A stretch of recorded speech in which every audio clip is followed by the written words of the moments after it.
ہوا ہم زحمت کلام دیں گے صدر مشاعرہ ہمارے معزز شاعر جناب اشرف عادل صاحب کو کہ وہ ڈائس پہ تشریف لائیں اور درگاہ امام عالی مقام میں اپنا نذرانہ پیش کرے اور اپنے تاثرات سے بھی اختصار کے ساتھ ہمیں نوازے، اور فارملی وہی کنکلوژن ہوگا آج کے اس مشاعرے کا۔ محترم اشرف عادل صاحب۔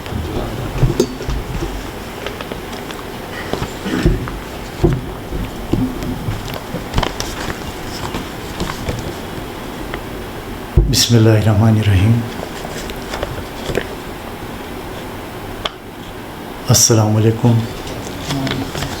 سب سے پہلے منتظمین کو بہت بہت مبارکباد کہ انہوں نے اس متبرک مہینے میں روایت قائم رکھتے ہوئے اس مشاعرے کو منعقد کیا، بہت بہت مبارکباد۔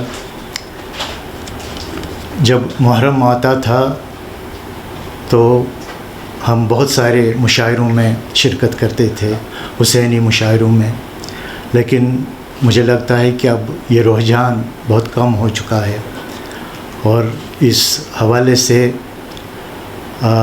اس مشاعرے کے منتظمین بہت بہت مبارکباد کے قابل ہے کہ انہوں نے اس مشاعرے کو منعقد کیا۔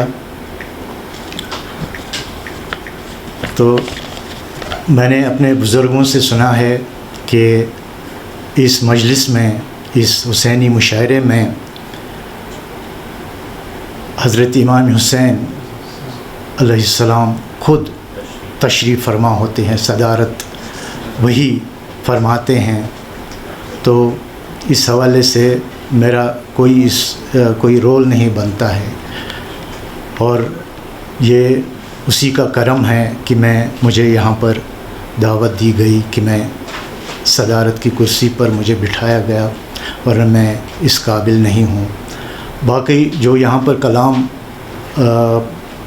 سنایا گیا تو اس پر ہم کیا کہہ سکتے ہیں، بہت ہی خوبصورت کلام تھا، اور کسی کے کلام کو زیادہ اہمیت یہاں پر نہیں دی جا سکتی، کیونکہ کیا پتہ کس کا کلام بارگاہ امام حسین علیہ السلام میں قبول ہوا ہو۔ اللہ کرے کہ سب کا کلام انشاءاللہ قبول ہو جائے، اور میرا یہ ٹوٹا پھوٹا کلام بھی قبول ہو جائے۔ بہت بہت شکریہ۔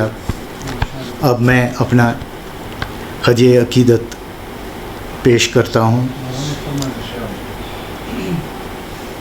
پہلے سلام یہ غزل کی فارم میں ہے۔ جس جگہ کارواں حسین کا ہے، جس جگہ کارواں حسین کا ہے، اس جگہ سائباں حسین کا ہے۔ جس جگہ کارواں حسین کا ہے، اس جگہ سائباں حسین کا ہے۔ کل زمانے نے بے رخی کی تھی، کل زمانے نے بے رخی کی تھی، آج سارا جہاں حسین کا ہے۔ کل زمانے نے بے رخی کی تھی، آج سارا جہاں حسین کا ہے۔ آج بھی آنکھ تر ہے، کل بھی تھی، آج بھی آنکھ تر ہے، کل بھی تھی، ہر سما ہر زماں حسین کا ہے۔ حوصلے جس کے کربلائی ہو، حوصلے جس کے کربلائی ہو، ایک وہی نوجوان حسین کا ہے۔ حوصلے جس کے کربلائی ہو، ایک وہی نوجوان حسین کا ہے۔ کشتیاں کیوں نہ پار لگ جائیں، کشتیاں کیوں نہ پار لگ جائیں، بادباں حسین کا ہے۔ چاند تاروں کی آنکھ بھر آئی، چاند تاروں کی آنکھ بھر آئی، سر بسر آسماں حسین کا ہے۔ جس جگہ کارواں حسین کا ہے، اس جگہ سائباں حسین کا ہے۔ ایک اور سلام کے چند اشعار ملاحظہ فرمائیے۔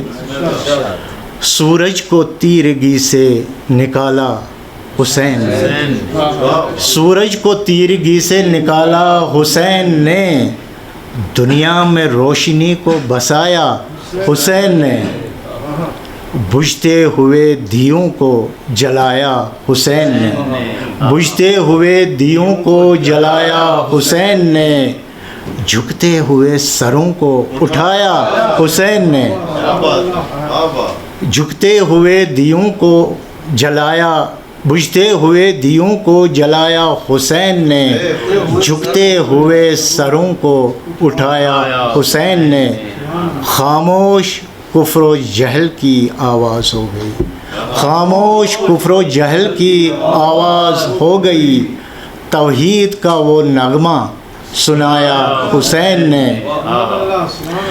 جس کو نبی نے غار حرا میں جلا دیا، جس کو نبی نے غار حرا میں جلا دیا، اس شمع سے چراغ جلایا حسین نے، جس کو نبی نے غار حرا میں جلا دیا، اس شمع سے چراغ جلایا حسین نے۔ اب یہ شعر ملاحظہ فرمائیے۔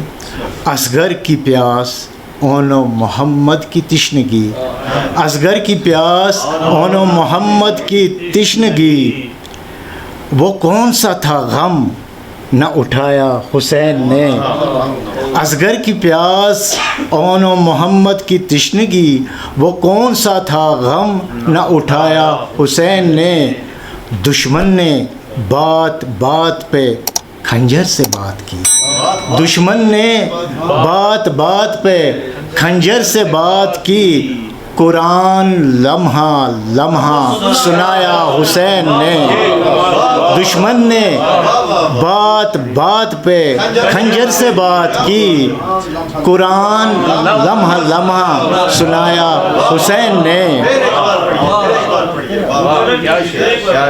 دشمن نے بات بات پہ خنجر سے بات کی، دشمن نے بات بات پہ خنجر سے بات کی، قرآن لمحہ لمحہ سنایا حسین نے۔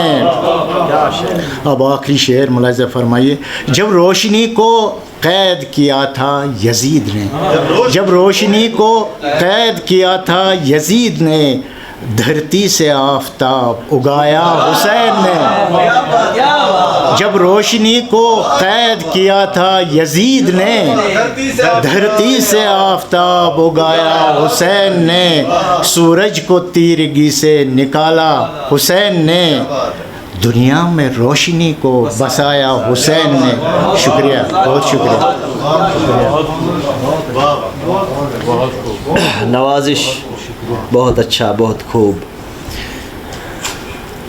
محترم اشرف عادل صاحب جو آج کے مشاعرے کی صدارت کر رہے تھے، وہ اپنا کلام سنا رہے تھے اور ساتھ ہی اپنے تاثرات بھی ہمیں مرحمت فرما رہے تھے۔ اس کے ساتھ ہی یہ مشاعرہ، یہ خصوصی مشاعرہ، یہ خصوصی پیشکش جو شعرائے کاروان شعرائے اردو کی جانب سے منعقد ہو رہی تھی، اپنے اختتام کو پہنچتی ہے۔ سبھی شعرائے کرام کا خصوصاً ایوان صدارت میں تشریف فرما اشرف عادل صاحب، ڈاکٹر مشتاق حیدر صاحب، پرویز مانو صاحب اور باقی سبھی شعرائے کرام کا خواتین و حضرات کا تہ دل سے شکریہ کہ وہ یہاں تشریف لائے اور واقعی خلوص کے ساتھ، محبت کے ساتھ دل کھول کر سب نے حق ادائی کی، اور ہم دست و دعا ہے کہ یہ ہماری کوشش، یہ ہماری کاوش اس بارگاہ اقدس میں قبول ہو، اس کو قبولیت کا شرف حاصل ہو۔